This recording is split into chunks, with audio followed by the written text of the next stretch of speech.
Yo, what's up, guys? This is Damnation-n-Hellfire. Tonight I'm joined by Ross Crow and Vlad. And tonight we're going to be talking, as always, about battle pirates. We're currently doing Hellfire. Tonight I'm joined by Ross Crow mute their tubes. And Vlad.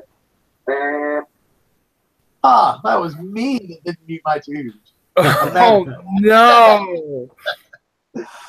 Would you like me to start off with my to introduce the show for you?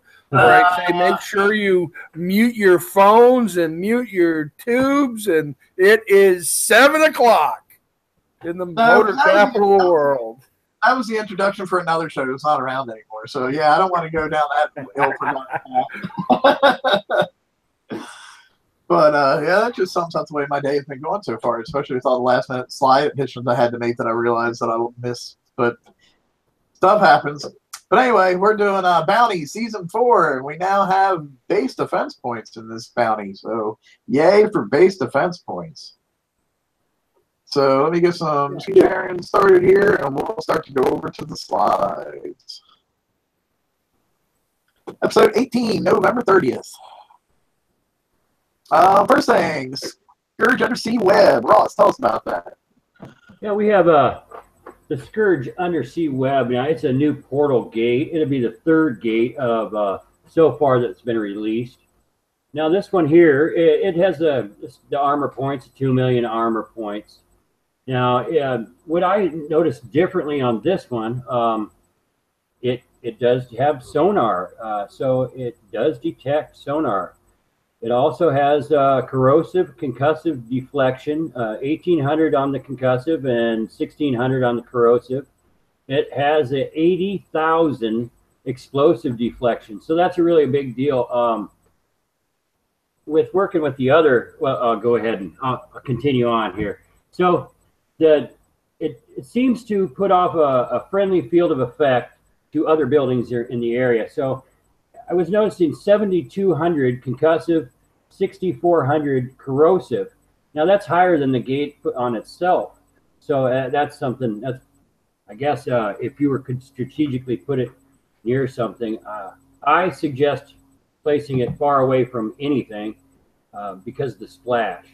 So I'm not sure how you want to do locate your portals, but I don't put portals near island buildings, anything like that, because the mortar splash is just too great, and you wipe your base out. Now, but go ahead. Dumb question. Does it actually have sonar, or does it just surface the subs? Okay, I do not know. I think it because I'm looking over the thing and it says it has the aura. You know, it has a hostile aura, which it says it services subs that are within 100 range. But I don't see anything about actual sonar on the blueprint. Okay, so I guess that you would be correct, and it doesn't say it has thermal or sonar, so it says surfaces. So I guess it would surface the subs.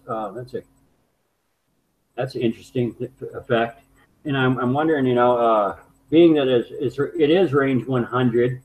I'm not sure if you could creep up on it or not. I know that there's targeting issues with the portals and on where you have to actually click on them just to get your ships to target in the first place. So targeting with a sub is going to be difficult. But I think it might be possible still to outrange it, but I'm not sure. Don't quote me. I mean, I'm sure the main reason this got added when it did was to combat the sin gluttony fleets that are running around right now. Well, of course, they gave the people who coined the sin gluttony fleets a couple of weeks of free reign, and now they're going for the people who just built it normally, who are just finishing up the refit right now. They're going to find it to be relatively useless. So isn't that the standard pattern? Yeah, you have it till it's effective till the counter, and then so this is because the truth of the matter is I literally this morning finished refitting my last mud glut into a sin glut. And I have a full fleet of a Phantom and +4. And I says, I wonder how long it's going to be before they release something to make it obsolete. And the answer was about 4 hours. Well, I can add to this though. I can say though, however, that I have a glut fleet already, and they take an unbelievable amount of damage. I'm not going to lie that I can pretty much surface in almost every base I'm coming up at least once and still make it through, you know. So I don't know if this would totally end it for the sub, but it's going to hurt. Well, what it does is the one thing now we are getting some new armor. We'll be talking about that soon. The one hole in the current Singluts is they are susceptible to ballistic damage. Yes. And a lot of the ballistic weapons won't do any damage underwater. So it's when they surface that you have the possibility of getting chewed up by a cannon. And so we'll see. I don't know that there's enough deflection in the new armor to overcome that or not. We'll talk about that shortly. Two other things too. First, is my mic working better now? Yes. Yes. And second thing is also, it's, you know, while this wall did just come out, it's not like most people are going to have it on tomorrow. So it's not like your Inquisitor, your Singluts are dead today. You know, because it's what, 10 days to research it, and then however many days to put it on. So somebody will have it out before the end of the weekend. I'm sure one person in the game of 40,000 people will have it on. Oh, you're 40,000. Come on now. 15,000. Go look at the play stats, dude. Go look at the play stats. I'll have it on. But you know, I mean, I just think getting so negative about it like this early when most people aren't even going to have it on is like a little bit overkill, is what I'm saying. But I do like the thing on this is the explosive deflection. I really do not like. I like the first portal that was out myself. The second one I do not. It just goes down too quick. I like it for defense more than offense. So, in looking at this does look like it has some defensive capabilities, and that's what I like. So, I believe it's better than the second one for sure. For me, what would have been really neat with it being an undersea web, it would have been really neat if you would have had to have some kind of like thermal in your fleet to be able to detect it and damage it. That would have been neat. Yeah, I'm sure there's a lot of people out there that don't think that would have been neat, but it would have been different for sure. We also have Tech Up 3 campaign coming around this week. Vlad, tell us a little bit about that and some of the prizes. The Tech Out 3, you're going to have, or Tech Up 3. Let me pull up my notes here. And of course, I can't find mine. There we go. Your new items are going to be Hydrodynamic Shells 4, Autoloaders 4, and Strike System 4. And those all just being an incremental increase over the 1, 2, and 3, which most of us already have. The previous items that you can claim, if you don't have them yet, would be Speed System 6, Deflection Upgrade SH6, Deflection Upgrade STR 6, Ion Thrusters 4, Sonic Targeting 4, and Nuclear Accelerators 2. The big thing that has been that came up with this TLC has been that you don't necessarily get your 3 new ones in the first 3 encounters if you're completely caught up. There were a lot of people who were getting the very valuable 1-hour repair token instead of claiming a new prize, and it caused a lot of consternation amongst the players. And the official line from Kixeye on all that was, that while they had made a change to make it more likely that you would claim a prize instead of the repair token, it has always been their intent that it was a random drop as opposed to a guaranteed prize and then the silly 1 hour repair tokens after you've claimed all the prizes that were available, like it was in Tech Up 2. So I'm not sure that any of these are worth the effort to when you have to balance it against the chance of catching a flaming cheese ball for half of your fleet's worth of damage, and you're only going to be there's a distinct possibility you may only get a 1 hour repair token as a prize. Well, before I get into my thoughts on that whole thing, I do want to go back and actually touch on the individual prizes some. Because, like, if you look at autoloader, that's actually, when it comes to your political mode, that's a downgrade, actually. I don't mean to interrupt you here, but we don't have the slide up. It's up on my screen. Yeah. Okay. Can you see it, Vlad? Yeah, I see the one that's got the hydrodynamic shells, the strike system, and the autoloader. I see it here. I was just not seeing it on the YouTube. I'm sorry. Oh, it takes a minute sometimes for YouTube to catch up, but yeah, I'm no, YouTube should have it. Hang on a second. You're looking at me, so I mean, I know. Yeah. Why is hang on a second. Let me stop screen sharing. But I got a new hat, and I want it matches, and that's what girlfriends are for. All right, let's try this again.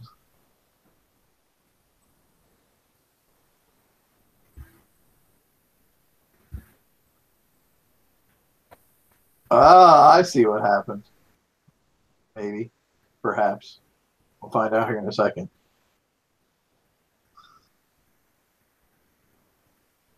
Ross, what's your new hat say? We'll talk amongst ourselves while Damnation fixes the slide. There we go. It is up now. The slide did come up. So there we go. Yeah, my hat. All right. Sorry about that, fellas, and YouTube land have just had some technical difficulties there. This has been my day today, so welcome to it. Yeah, well, you know what they say, you have to be at least 10% more intelligent than the equipment you're trying to operate. Is that why you have so much problem in Battle Pirates? It is why I have so much problem in Battle Pirates. Absolutely. Yeah, the autoloader adds radioactive reload, which is, I wonder if those stack. If you had something that did both radioactive and ballistic damage, probably not. That I guess that's big because we don't have a lot of things that will buff radioactive, do we? We do have some things that buff reload for radioactive, but not that high. I want to say, I think 50% the flechette feeder or whatever it was called does 50%, but not 66% or whatever that is. So you're going to get some loss in your ballistic reload time because, like, what, 3 is 110%, I believe, for autoloader. But you will, that does give you radioactive reload. So I suppose it's 6 one, half a dozen the other. And I do believe that it's lighter than what autoloader 3 is as well. So, interesting thing to note on strike system. I know, like, by the time it was finally released, they had it to this 30%, but there for that week or two when it was in the blueprint thing before we could actually get it. If anybody happened to look at it then, the range bonus on it was 40% at that point in time. So I was all excited. And that's why I actually did the Gluttony campaign to get a bunch of Gluttony tokens. So I'm like, oh, I can put Strike System 4 on my Mud Gluts and I'll be able to, like, outrange all the sonar turrets. And then when it came out, it was just 30%. I was like, you sons of bitches. So. Well, I can't see them making that change now. That all of our missile stuff is set up for that max range of about 98, 99, 100, depending on the missile. And if they were going to change that from 30 to 40, it would completely change the dynamics of everything in the game. I don't think we're going to see much in the way of massive range increases by 8 or 10 distance units. You might see a fraction. You say that, but didn't Liberators have a 106 range? I'm pretty sure. What's that? Liberators with missiles, I'm pretty sure, had a 106 range. I don't even know what River Raiders is, so I couldn't tell you. With the L, Liberators. Yeah, they do. Yeah, I thought so. But yeah, but the 40 was going to push it to like 120. So that made it 6 tile. I mean, it would have really, it would have put us back into the shell bases, the spiral spins.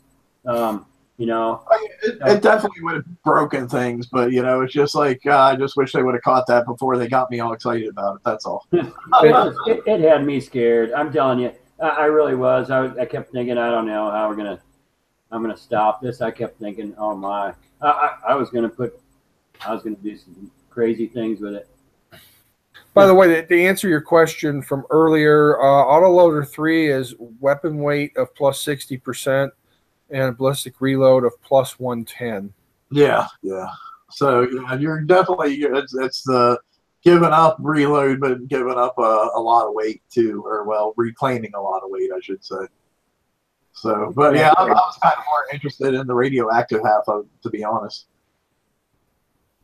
Okay. Oh, we have Hunter Games 3 next, and in Hunter Games 3, you're doing a campaign for the Hunter MK1.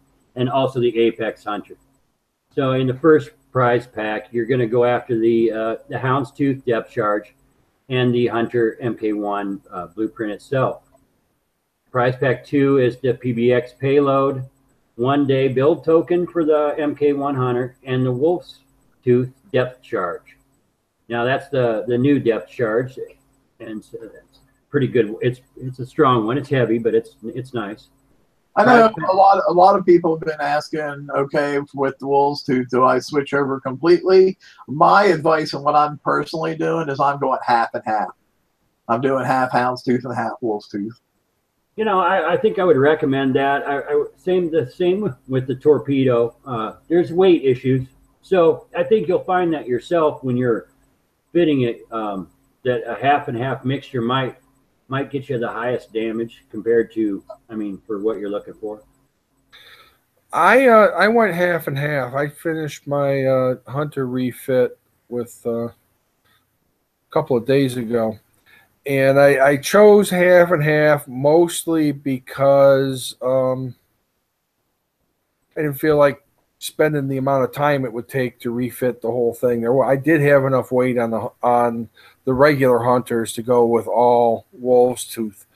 I did not on the Apex Hunter. The Apex Hunter has a weight issue because of the extra armor.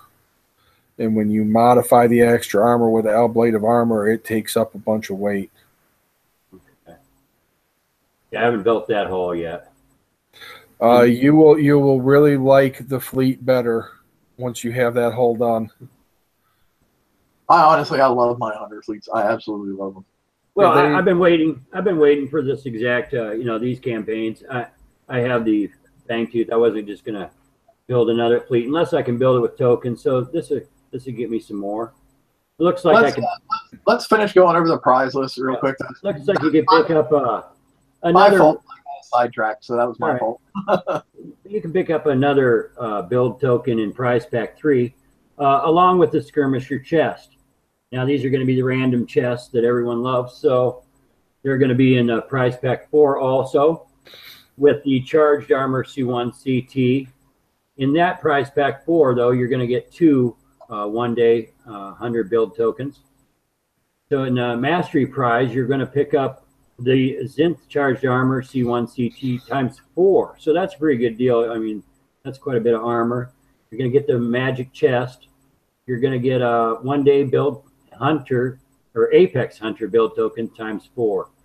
So you're going to, for the Apex Hunter, you're going to also pick up 2 5,000 VXP Apex Hunter tokens and the print itself for Hunter Games 3. Yeah, so that'll end up, you'll get what, a total of 45,000 VXP for your Apex Hunter, which almost takes it to legendary, because you can do that 4 times and get 2 tokens each time. And your average, what do you think the build time was? Just guessing. I'm sorry, what's that? The build time on the Apex Hunter is roughly? It's about, fully kitted out, it's about 30 days. Okay. And the legendary VXP for the Apex Hunter is 59,000. Is it 59? Okay, I was thinking 50. But yeah, you'll get 40K of that 59 right here, so that'll put you well on your way. Right.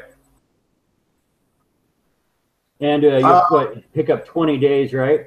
No, is that correct? Or how many you can go through mastery 4 times? Okay, so that's 16 days. Yeah, 16 days. Okay. So something else too, just to note that on these skirmish chests, there was a lot of confusion. People couldn't remember exactly what kind of tokens were in there. Just as a side note for future reference, if you were to mouse over it in the game, it would actually say contains VXP tokens and 1 to 4 days worth of hunter build tokens. So just future reference, sometimes these chests, if you mouse over them, it'll tell you potentially what's in them. That way you don't have to ask 50,000 people and get 50,000 different answers. Oh, but I like asking 50,000 different people. It was funny. It was on one of the pages. I can't even remember where it was. I actually said to somebody, this is what's in it, and this is how you can find out what's in it, and then told them about the mousing everything, and they still wanted to argue with me, and I'm just like, whatever, dude. Lots of changes to megas in this update. So module defenses have been increased to better scale with current PvP tech. Damage output for core weapons have been increased to compensate for additional defenses at various MK levels. Some general quality of life improvements for certain core weapons in terms of functionality and usability. Modules had deflection added.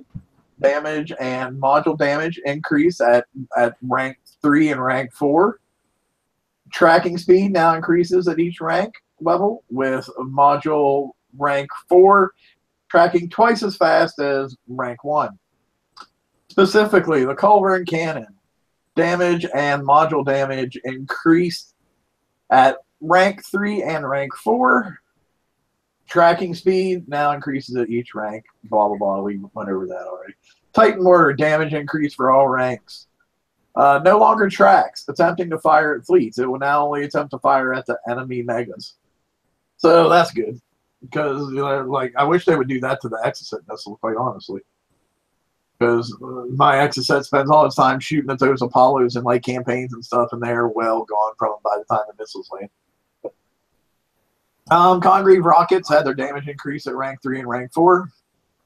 The Exocet missile MERV damage was increased for all ranks, and it now produces the same cryo field effect as Cannibal Wendigos. Cryo field deflection debuff does apply to enemy modules.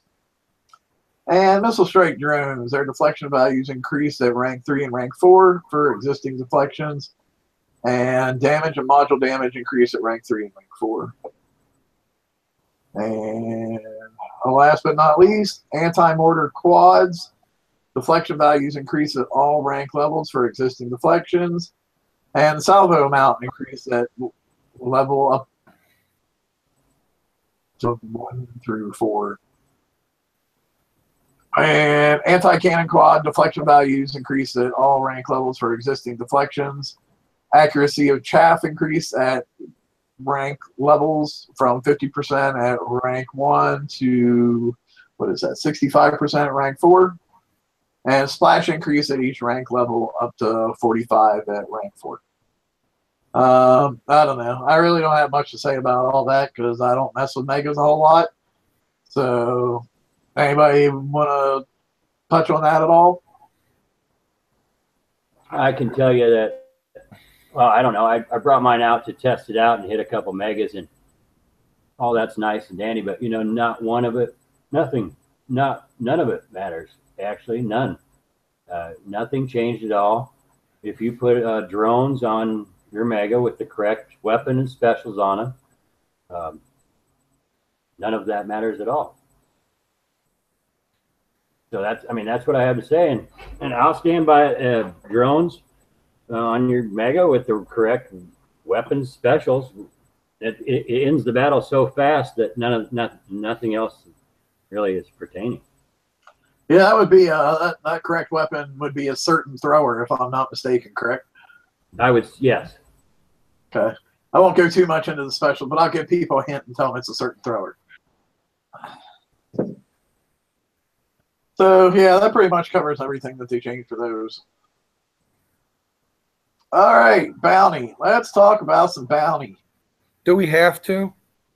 Yes, we do. We do, because there is one thing that happened that made me actually really happy this time. So I definitely want to talk about it. Bounty started today at 10 a.m. Kicks time, and it's going to last until December 4th at 10 a.m. Kicks time. You join, and you just like always, you get your initial seed amount of unsecured bounty when you sign up, and that's 800. And then every 6 hours after that, you'll get a grant that'll give you, that'll give you 800 more bounty every 6 hours. So that'll be at 10 a.m., 4 p.m., 10 p.m., and 4 a.m. Pacific Standard Time. If you miss one grant, it'll be held until the next time you log in. If you miss 2 or more grants, only 1 grant will be held, and you may have to go out to the map and come back in to get it to save. That's all pretty much standard from the last couple that we've had, except for the start and end times, obviously. To get bounty, you have to destroy a base, get at least 2 stars. That'll be at least 50% base damage and the outpost destroyed. Then you reach checkpoints, and some of your secured bounty unsecured bounty becomes secured. We got a chart later that we'll talk about that more. 4 checkpoints each day, plus 1 stretch checkpoint for the hardcore PvP players. The 5th checkpoint has several progression prize milestones. Reach these to receive chests that pay out token prizes, uranium, and other things. Let me stop you right there and say this as feedback for our friends at Kixeye. There are 3 casinos in Detroit. If I wanted to pull an arm on a slot machine, I can go down there and it pays out real money. Can you lose the random payouts, please? End of rant. Go ahead. Yeah. I agree. Oh, you're fine. I was taking a drink. That's why I had a pause there. No, I think everybody really agrees. I would rather see even a poor prize and know what's a poor prize going into it than have my expectations higher and be disappointed actually every time I open one of these things. But I know there are people out there that get lucky. I'm not one. Well, it's not just luck or whatever. I've been saying, I can remember being on a show 3 years ago saying, stop already with the random prize payout. It's battle pirates, not slot machines. Right. And that they keep coming back to the random payout idea, and it's not what we want.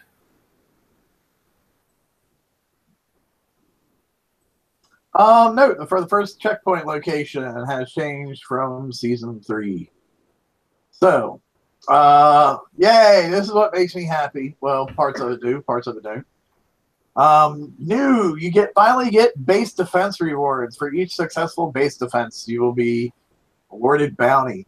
The bounty is not stolen from the attacker. You can earn up to 5 defense rewards per day. So a successful base defense means they earn less than 2 stars, and either, that's funny, I had a typo there and I just got copied and pasted it, so I never even got it. A successful base defense means the attacker has earned less than 2 stars, and either the attacker took 10% plus damage during this time, or your base took 20% plus damage.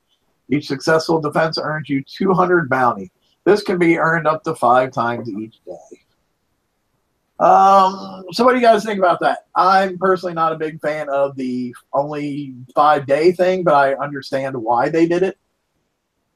The 5 a day, I do not like, but the way they designed this, I think it's required to put that limit on. Because because of the way they designed this. Right. Yeah, without the limit, it would be way too easy to exploit. Right. I mean, well, yeah, but yeah, exactly.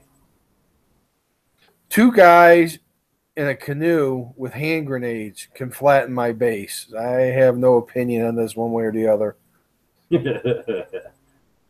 I'll be over with my gunboat and my hand grenade shortly. You get in. I've been hit. I think I've been hit 5 times now, and so I guess I won't get any more. But I mean, could you imagine though if they didn't have a limit on this? It's like, hey, Joe, come just hit my base with your gunboat all fucking day long. Hey, look, we're not even at the first day of bounty yet, and I have like 100,000 points. Isn't this awesome? You know, yeah. So I understand why they did it. I just wish there was a different way that they could choose to pick to kind of work around the whole thing. But I mean, you know, it's not exactly what we wanted, but at least we did get something for defense. All right, yeah, we got something, and it's kind. Yeah, you're absolutely correct. It wasn't what we wanted, because what I wanted was for them to jettison bounty just like they did the Forsaken Arena. Well. But if you hate it that much, you don't have to play it. You know, I mean, and I'm not. But the problem is like anything, any of these other allegedly optional things, there are prizes in there that really aren't optional. But you get these prizes in the raid in like 2 months. Yeah. When they'll be absolutely obsolete, just like the stuff we were talking about before. You're totally wrong. You're totally wrong. Courages are not obsolete yet. But what's a courage? Well, see, so without even knowing what these things are and not participating whatsoever, you're saying, "Oh, these." Well, no, what I was specifically referring to is the prize that we're going to talk about in a little while, which is the concussive plate. And I really think that by the time the concussive plate is released to the general population, that it will not be the useful prize that it is today. That's specifically what I was talking about. I don't have a guard fleet, so courages, I have no idea what they are. I don't care. I've given up entirely on PvP. I just find it annoying that now there's prizes that we might actually bring me back to PvP that I have no prayer of getting my hands on. Now, see, and I feel though that I want more of this base hitting and defending, less map targets. You know, I prefer this exact right here. I like the more PvE, less PV, more PvP. I'm sorry, less PvE. And so I was hoping, you know, I would like to see their workarounds for no limit on how many times you can defend. I know it sounds crazy, but these bases are hard these days, and I got a lot into my base. It's I like this. I like the bounty. I do if it's PvP. So yeah, I would like to see a lot more done with base hitting and base defending too. But especially on the base defending part, they would just have to figure out a way to work around the people exploiting it. Right, and I don't have that answer, you know. But I do recommend that everybody gunboats their friend at least 5 times a day, you know, in all honesty, just to get a few points. I mean, you know, generally I wouldn't be a person for saying, hey, go do this. But you know damn well that everybody else is out there doing it. So we might as well say, go do it. Well, you know? and there's a limit. We're talking about a small, we're not talking about it. These guys you're not getting a free ship for doing this. So. Oh, hell no. Right. And so, you know, and in fact, it might just put a target on you if you get a little bounty in you.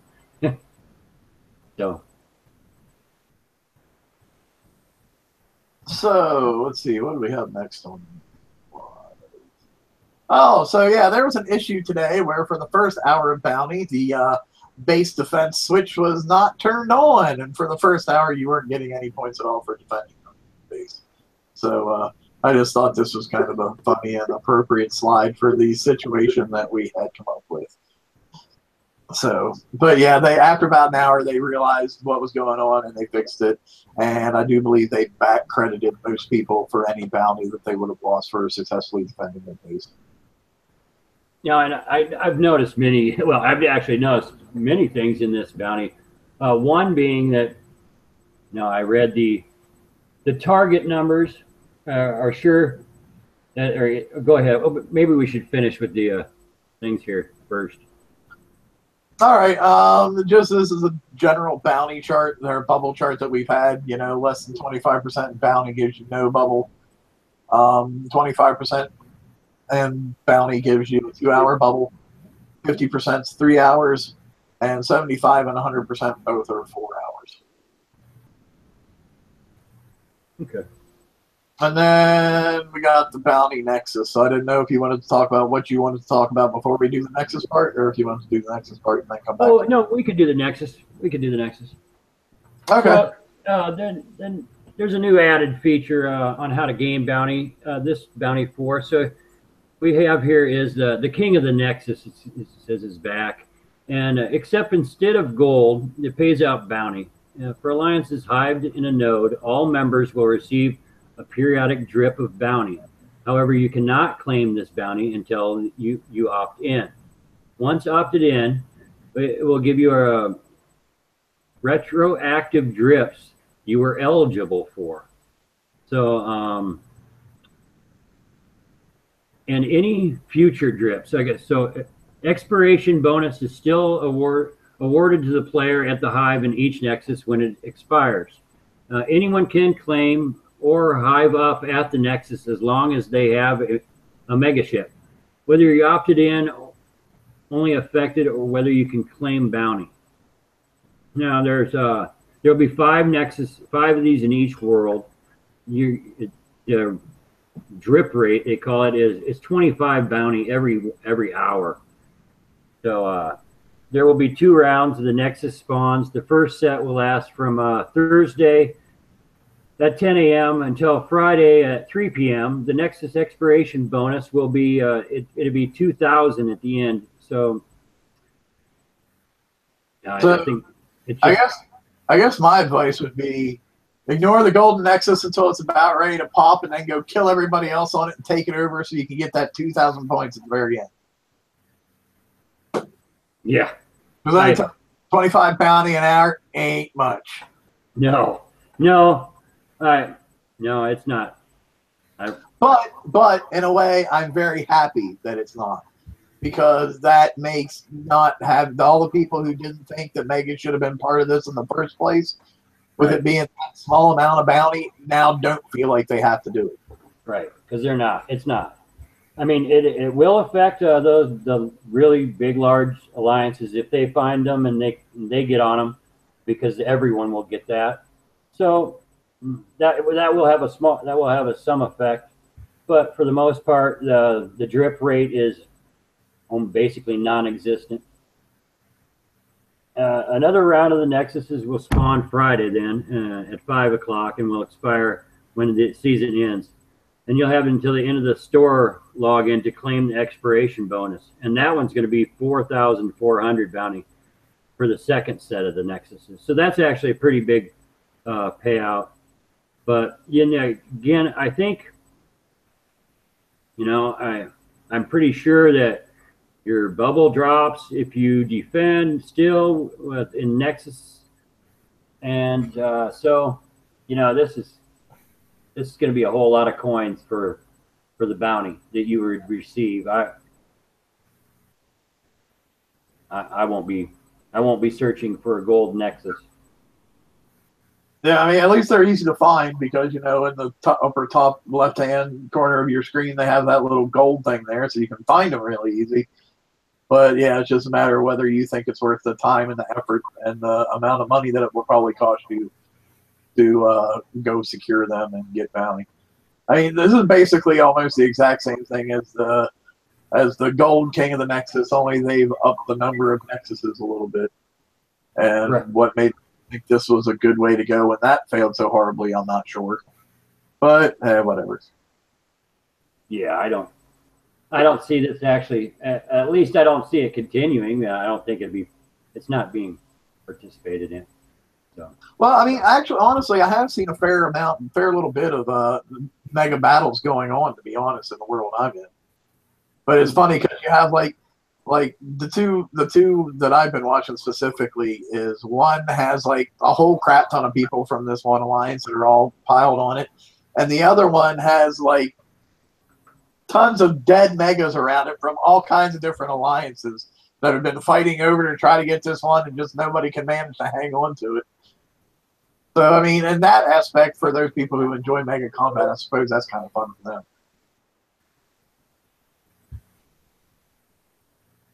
But checkpoints. So Thursday, which is today, your checkpoints 1, 2, 3, and 4 are all at 2,000 points. And then on your way to checkpoint 5, you will get a chest at 2,000. What is that? 5,000 and 9,000. And then you will reach your last secured bounty mark at 10,000. And it looks like that is also the same for Friday and Saturday. Sunday, your first 4 checkpoints are the same at 2,000. But then your last checkpoint will be the big one, though, 57,120. And you'll get chests at 8,000, 16,000, and 32,000. And just saying those numbers makes my head freaking spin.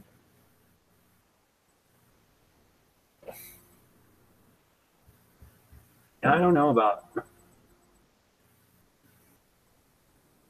Let's talk about prizes. 17,000 points. You can get a 12-hour ship build token. You can get concussive plates 4. You can get concussive platform platings 2, 3, and 4. Splash dispersion system 2. Retribution, 24-hour Conqueror class build token. That's kind of nice. Interception system, radon breeder, thermonuclear launcher, and fuel air munitions 1. I'm sure there's a lot of people that are happy fuel air munitions are back out there because it's been a while since we've seen them. For 2,400 points, you can get the Hedgehog mortar, the Delta V mortar focus, the new concussive plate 5, which we'll talk about here in a little bit. Zithanite reinforcements, D4R. You can get a fuel for 3,000 points. You can get, 5,000 points. You can get fuel air munitions 2. You can get concussive plate 6. The Excalibur Gatling gun from last month, the vulcanized barrels from last month, or you can even get the Sloth. For 10,000 points, you can get the new flail rockets, the new flanged warheads. You can get the Brennus Unstoppable Sloth, a.k.a. the bus. And for 15,000, you can get a King's Writ and the new King's Writ skin. And boy, they think an awful lot of their skins. That's 15,000 points for a damn skin. That's, whatever. And for 37,120, you can get the new Hope Defender hull. And different things. Vlad, concussive plates, go. Yeah, 4, 5, and 4, 5, and 6. They are for Conqueror and Defender hulls. The weights they're a little heavy, but they're Forsaken tech. So if you've got the weight discount, they're not so bad. And your deflection is 1050, 1900, and 2750. And the repair durations on them don't seem all that bad. Well, I mean, they're not great, but I've seen worse. Yeah, and it's tough to tell with but you look at this and say you're running 3 of them, you're adding 2 hours to each of your hulls. If you're running 5 hulls, that's that's 12 hours of extra repair for your fleet. They've made these plate armors pretty much mandatory if you're going to be using a fleet to hit a base with. And they work at cross purpose of the whole idea that these Conqueror and Defender hulls have low base repair times, which is supposed to hold down the cost of PvP play. Like I said, you're looking for 3 concussive plates per hull, 5 hull fleet. you're looking at another 12 hours of repair time. 5 times 2 is 10, right? 10 hours repair time, sorry. Yeah, but 40 minutes times 3 is 120 minutes. That's 2 hours times 5 hauls is an extra 10 hours repair time. Right. But, I mean, I don't know that it's necessarily cross-purpose, because imagine if the PvP hull had the original repair times that they did back before they did the change. Then you would be looking at across your whole fleet probably like, what, 35 hours of repair? Well, I did mention that I did build or refit my gluttonies, and my repair time now is almost a day if I lose them. Yeah. Oh, you must have really weighted them down with armor like big time then. Well, that's the only way to use them, isn't it? No, mine don't have any armor on them at all, except for the really low level V armor for extra speed. I think I'm over a day, Vlad, so I feel your pain. I think I am. I am my 5-ship fleet. I'm over a day. So it's, yeah. I mean, there's also lots of fleets out there too where the only ship that'll be getting armored is like your 2 tanks or whatever. Because like I know personally in my sloth fleet, my backboats don't run any armor. Right. You know, and that's true. And actually the Kings, like the Kings are it for a base hit. I like base hitting, so the Kings are cheap to repair. So I just don't know. I mean, I like the concussive plate myself.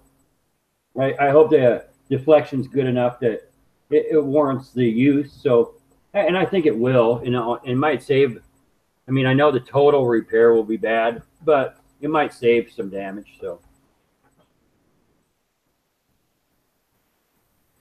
Oh, what's next on the list here? Oh, flail rockets. I can do the flare rockets, right? Flare rockets, the inner defender also. It's a tier 6.5, 9% weapon weight, rocket critical chance. Hang on a second.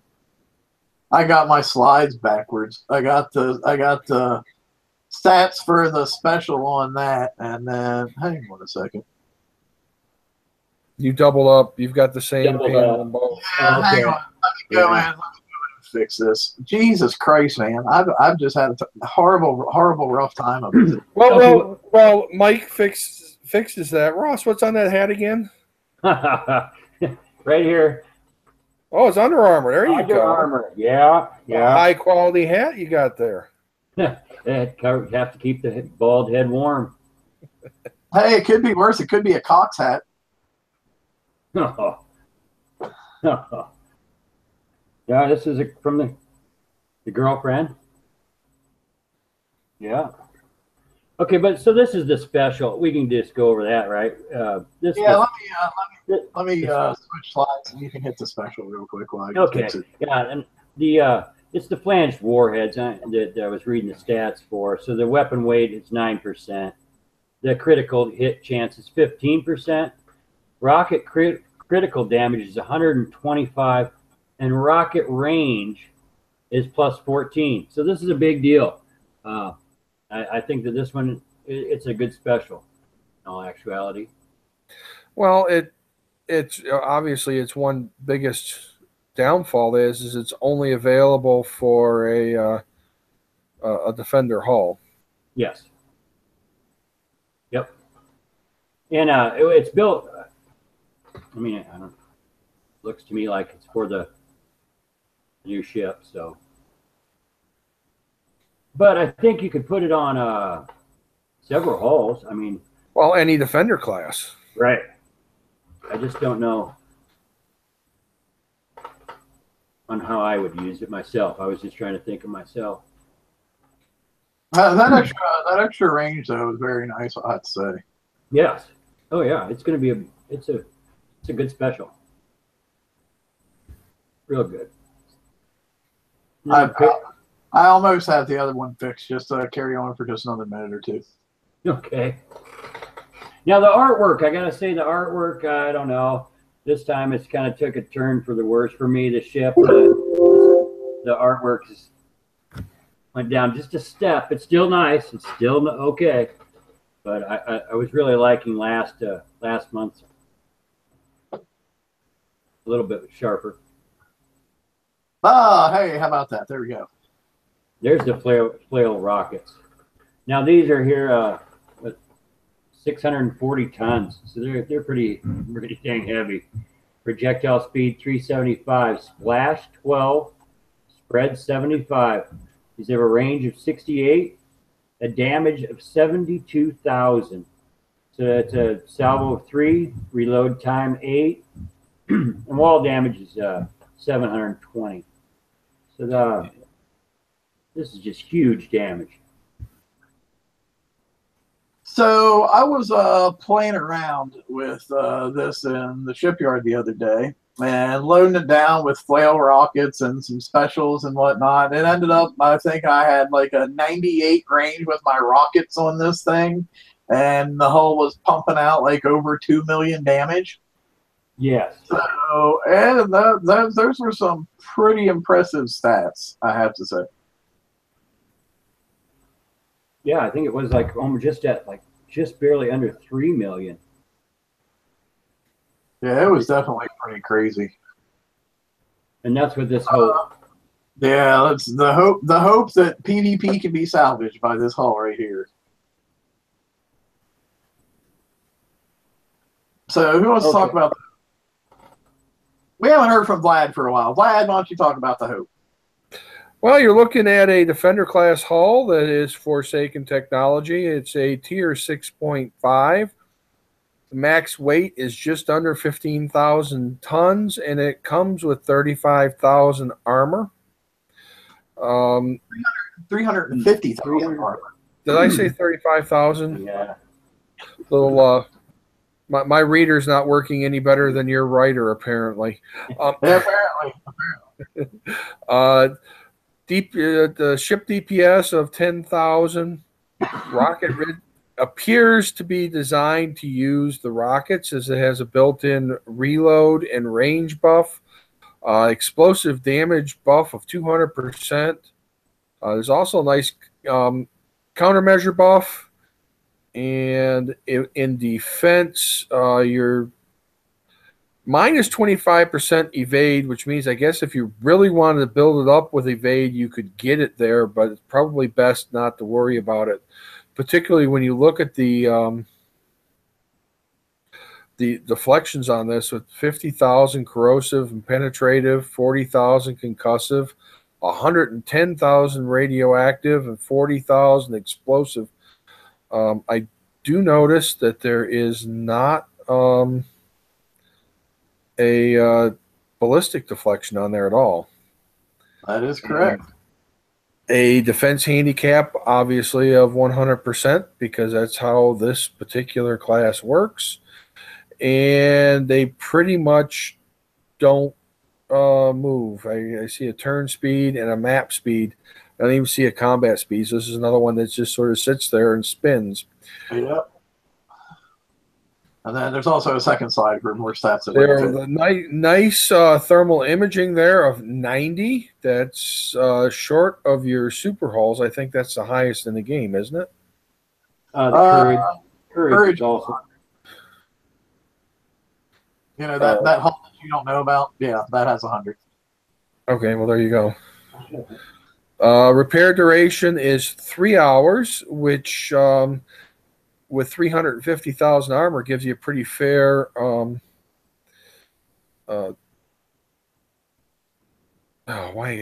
damage coefficient. What's the word I'm looking for? Help me out. Repair modifier. There we go. 12 weapon slots, 3 armor slots, 6 special slots.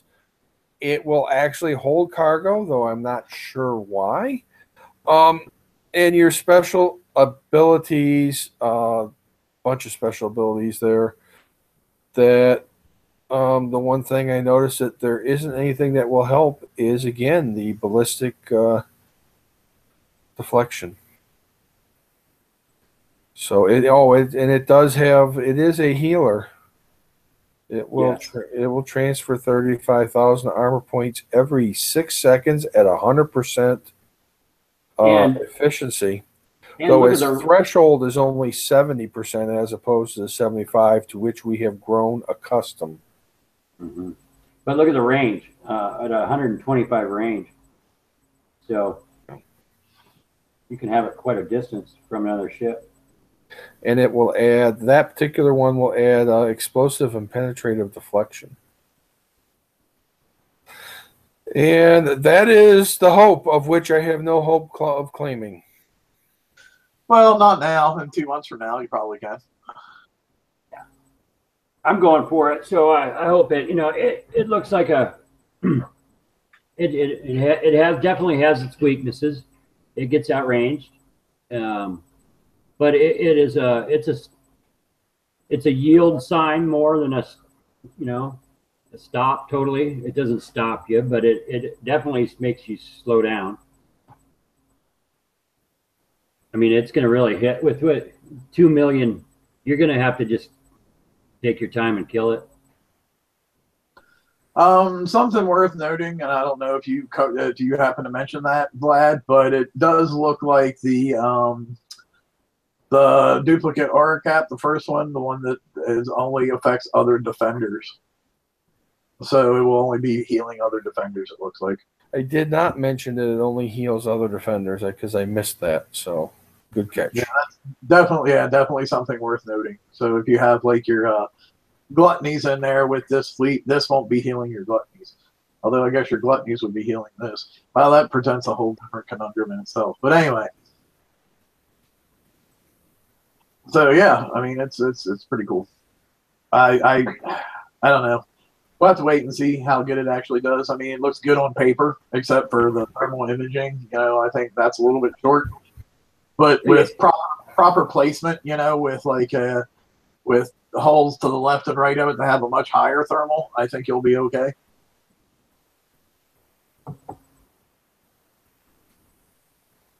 Yeah, I just see. I know I can.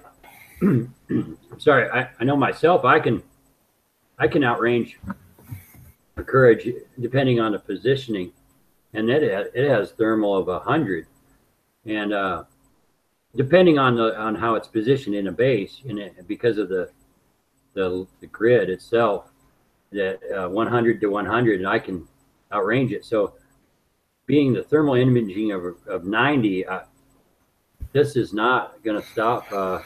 This is not going to stop the gluts.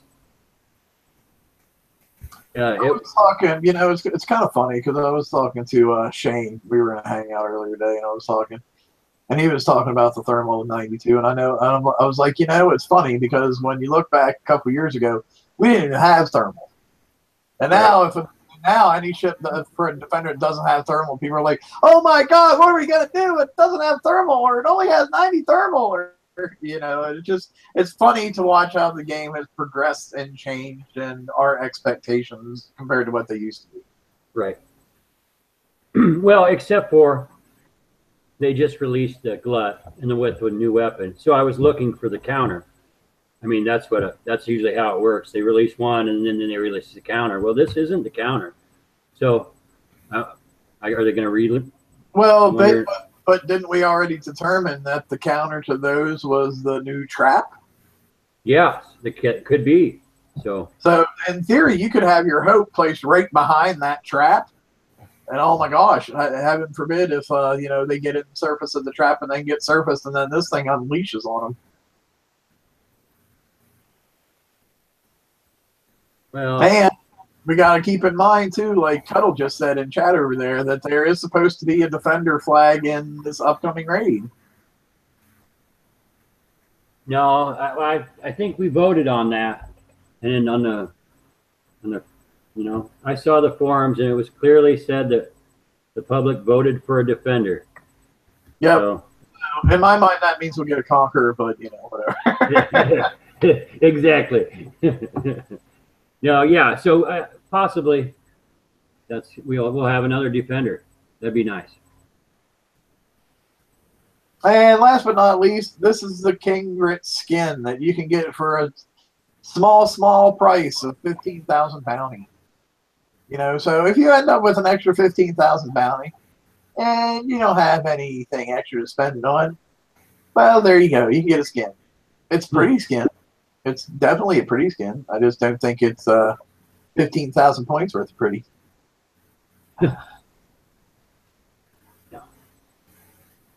No. Well, come on. It's better than spending coin on skins in the daily deals for hulls we haven't used in 2 years. Yeah, I think I have one skin. I have that Old Glory, I think for the veterans. Yeah, I have that skin. Right now, I have the Old Glory Atlas Carrier skin in my daily deals. I scrapped my last Atlas Carrier over a year ago.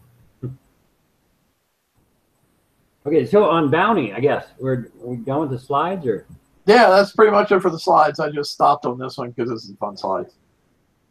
anybody notice that these numbers on these targets do not match anything they have stated on the release? What do you mean? I mean, I can read the forms word for word, and it says that these targets are not numbered 97s and 98s and 86 and 86s.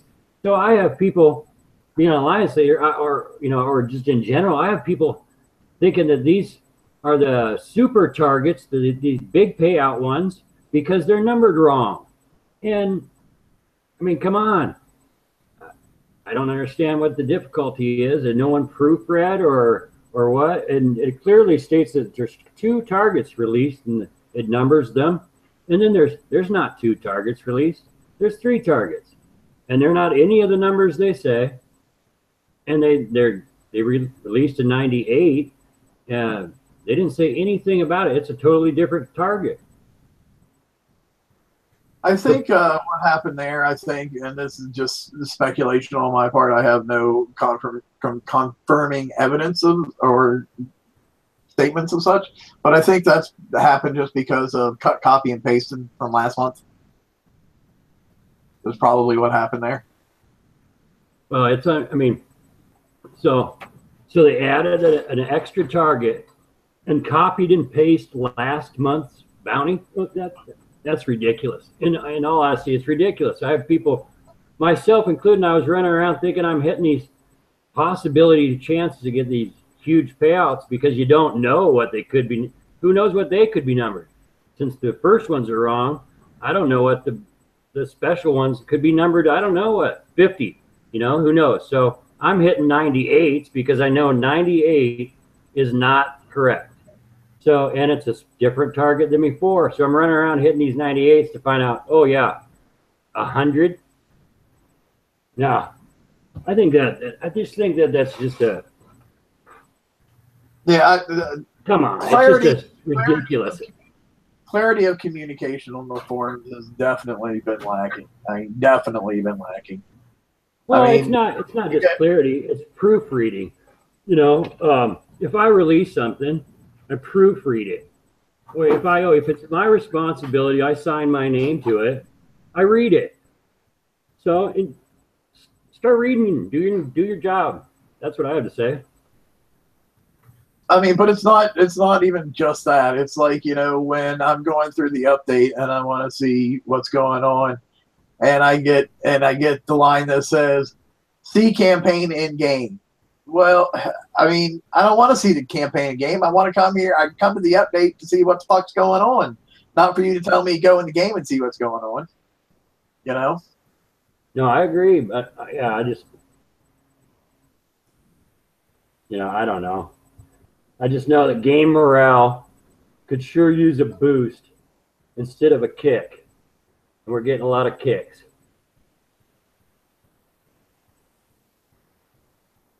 Vlad, you're awful quiet there. Vlad is pretty negative on the game right now, so I'm trying to hold it in. Oh, we're in the second half of the show. Well, the winding down part of the show. You can say whatever you want in this half. Bounty is a bunch of bullshit and wait. Let me get my disclaimer. Those of you who are just watching for the news, now's the time to stop watching. Okay, go. Bounty's a bunch of bullshit.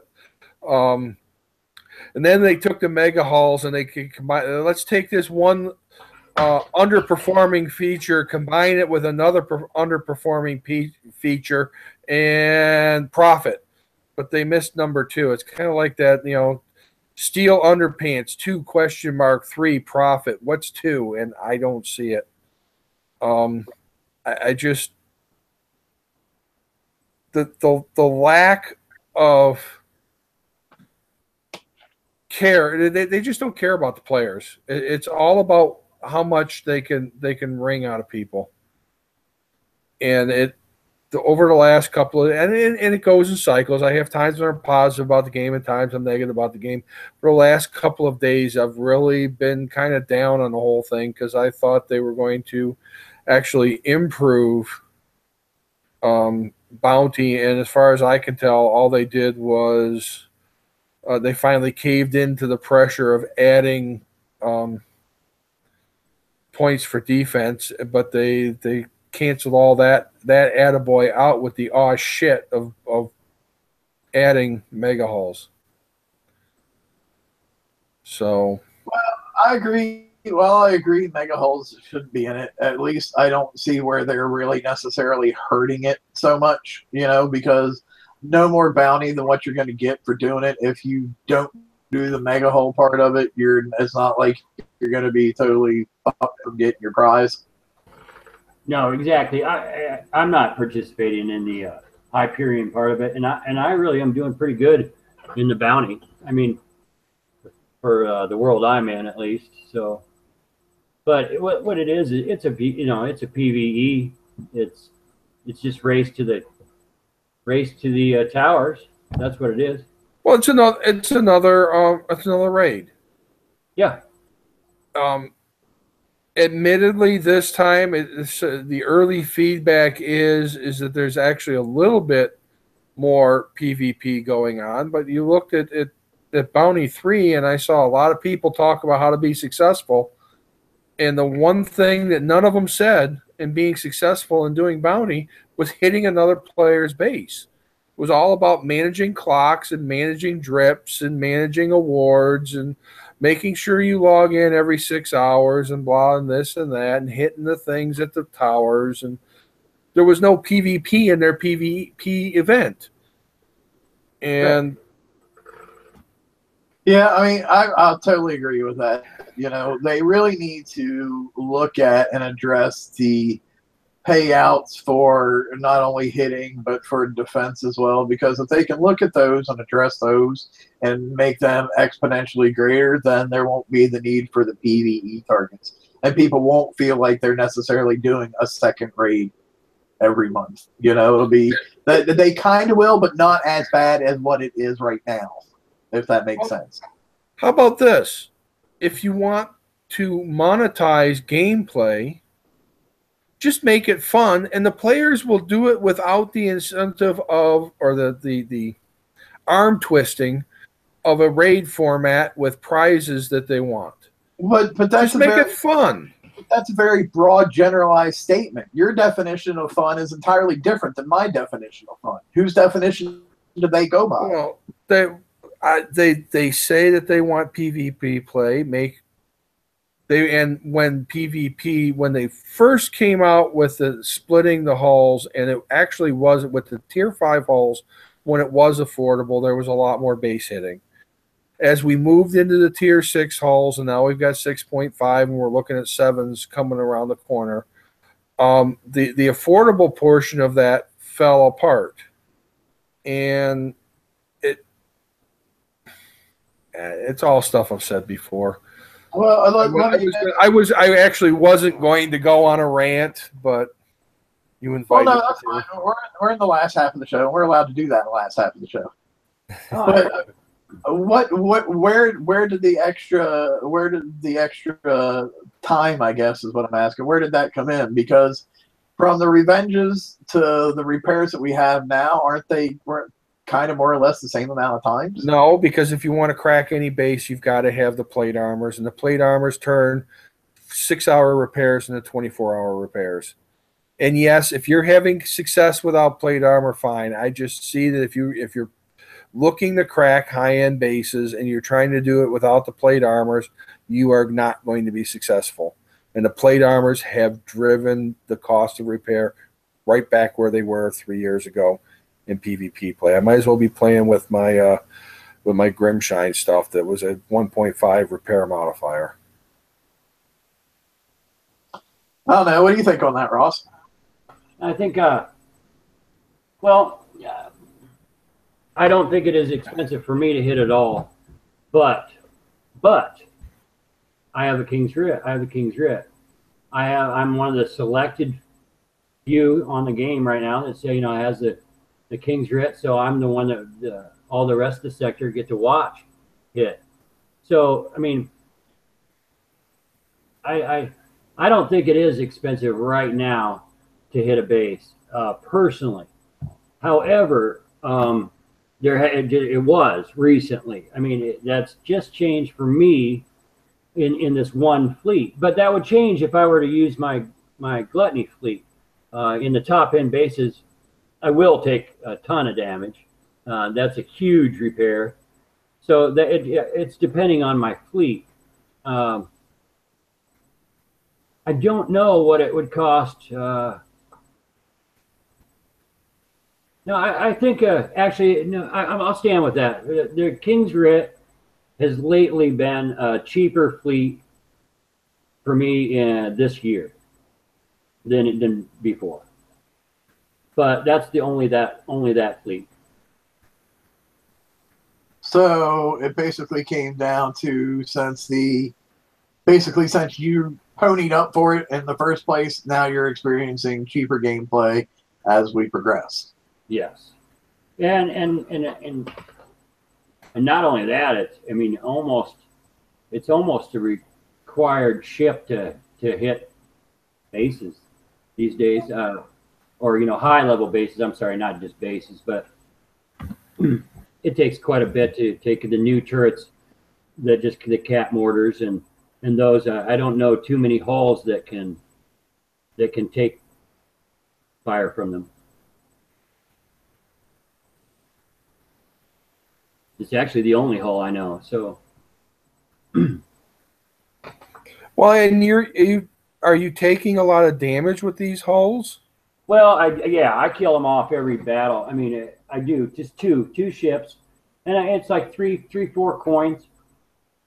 To me, that's not bad at all. But my glut, like I was saying, it's over a day on my gluts, but my King's Writs are just nothing. I took a glut as an example to get my alliance points this week. Instead of trying to club baby seals, because I had the gluts done, I went out and actually tried to hit real bases. And I made a mistake in one of the bases and bit off a little more than I could chew, and then made an error in driving. And the next thing you know, my gluts are dead, and I'm done playing for the day, because not only do I have a 24-hour repair on the fleet I was using to hit, but now I know that for the next 24 hours they're going to be repairing, so I don't want to take any more damage on other fleets because I'm not going to be able to get them repaired before tomorrow anyways. Right. No, I only pull them out, and I'm not really a good glut driver, I got to say. I'm still learning, definitely. So I really lost mine when it's driver error, so until I get the learning part down, it's going to be expensive for me too, or long repair at least. Also, if anybody else wants to hop in, I just put the link in the YouTube chat, so feel free to jump on if you want to. But I do think that King's Writs at 15, right? Is it 15,000 for this bounty though? Yes. I do believe that is an achievable mark for players. Honestly, I'm at 13,000 something now, and I did dedicate a lot of time today, but it's just day one, and so that mark is reachable by everyone. I didn't do any magical skill things to get the points I have. I just grind away the map targets. So it's possible, and the King's Writ is just an amazing hull for all players that want to get back into base hitting. The the King's Writ will do it. It'll take the top end bases. So Well, something worth keeping in mind too, though, like the King's Writ will most likely be in the raid. That's in December. That's on, I think, December 14th is the start date of that. So something worth considering is, do you want to spend your $15K to get the King's Writ now, or do you want to wait 2 weeks and get the King's Writ in the raid? Right.